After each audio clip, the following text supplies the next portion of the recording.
I hope अच्छे होंगे right. चलिए मैं हूँ बजापा यूट्यूब चैनल पर आप सभी को स्वागत करती हूँ और आज मैं आपके लिए लेके हूँ एक्सरसाइज 4.3 का क्वेश्चन नंबर 2 का थर्ड पार्ट। तो प्लीज ध्यान समझिएगा, रूट वाला सम है जो कि आपको बहुत सारी डिफिकल्टीज होती है राइट। तो बहुत ही इजी वे में मैं समझा रही हूँ और साथ ही लाइक शेयर करना मत भूलिएगा, ठीक है। तो आइए स्टार्ट करते हैं।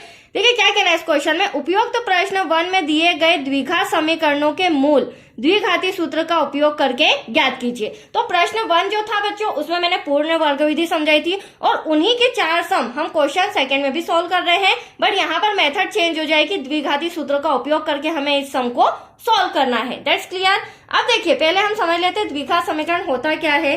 तो द्विघात समीकरण होता है x² plus bx plus c equal to 0।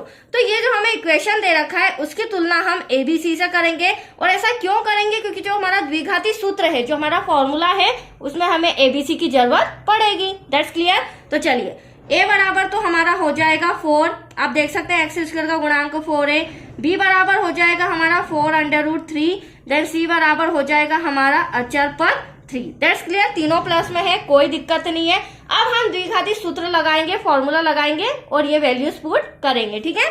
तो देखिए द्विघाती सूत्र क्या होता है बच्चों, द्विघाती सूत्र x equals to minus B plus minus b² minus 4ac divide में आ जाएगा 2a राइट। यह फॉर्मूले की प्रैक्टिस आपको सम करते करते सम सॉल्यूशन में हो जाएगी, ज्यादा डिफिकल्ट नहीं है, ठीक है। तो चलिए अब हम इसके अकॉर्डिंग वैल्यू पुट करते हैं। तो x इक्वल्स टू, ध्यान से समझिएगा, b का मान क्या दे रखा है 4√3, तो ये 4√3, बट b हमारे फॉर्मूले में माइनस का है तो यहाँ पर माइनस लग जाएगा, प्लस माइनस एंड तक हमें इसी तरह लिखना है। अब b² मतलब b का मान वापस से क्या हो जाएगा 4√3 ब्रैकेट क्लोज, माइनस का साइन 4 ऐसा का ऐसा, a के प्लेस पर आ जाएगा 4 और c के प्लेस पर आ जाएगा 3, ये मल्टीप्लाई में है राइट, इसलिए मैंने ब्रैकेट्स लगाया है। डिवाइड में 2 और a की वैल्यू हमारी क्या हो जाएगी बच्चों 4 हो जाएगी, तो यहाँ पर 2 के साथ ब्रैकेट में क्या आ जाएगा 4 आ जाएगा। चलिए आगे सॉल्व करते हैं।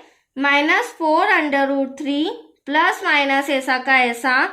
अब देखिए इसे किस तरह से सॉल्व करेंगे, आप देख सकते हैं रूट वाली डिजिट है और स्क्वायर दे रखा है, तो रफ में आ जाइए 4√3 मल्टीप्लाई बाय 4√3, तो 4 क्या हो जाएगा बच्चों 16 इंटू रूट से रूट कैंसल, तो ये तो हमें बेसिक चीज पता है, रूट से रूट कैंसल हो जाता है तो सिंपल डिजिट आती है, और 16 3 आ जाएगा हमारा 48। तो अब आप देख सकते हैं इस पूरे का मैंने कैलकुलेशन रफ में किया है, तो एटलीस्ट यहाँ पर हमारे पास क्या आया 48। 4 4 16 और 16 3 भी हमारा क्या आ रहा है 48 आ रहा है, मतलब दोनों आंसर 48 आ रहे हैं। अब यहाँ पर 2 का 4 में मल्टीप्लाई करेंगे, 2 4 8। x इक्वल टू आगे सोल्व करते हैं, -4√3 प्लस माइनस। अब आप ध्यान से देखिएगा ये प्लस का 48 ये माइनस का 48, तो इनसे कैंसिल हो जाएगा, तो अंडर रूट में क्या बचा हमारे पास 0 और डिवाइड में बचा हमारा 8। अब 0 का तो कोई वर्गमूल होता ही नहीं है, तो हम क्या लिख सकते हैं यहाँ पर -4√3 प्लस माइनस 0। अब आप ध्यान से देखिएगा यहाँ पर, यहाँ जब 0 आ रहा है तो हम किसी भी संख्या में इसे ना ही प्लस कर सकते हैं ना ही माइनस कर सकते हैं राइट, तो यही हमारा आंसर होगा, बट इसे हम और शॉर्ट कर सकते हैं।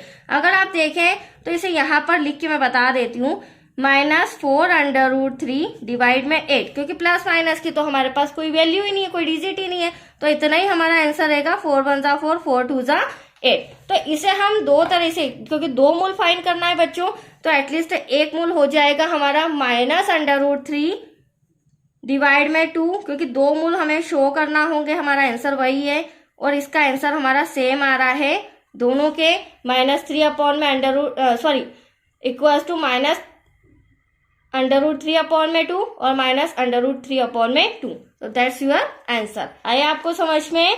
चलिए ये सम भी हमारा कंप्लीट हो चुका है, नेक्स्ट वीडियो मिलेगा इसी का थर्ड पार्ट। ओके बच्चों, थैंक यू।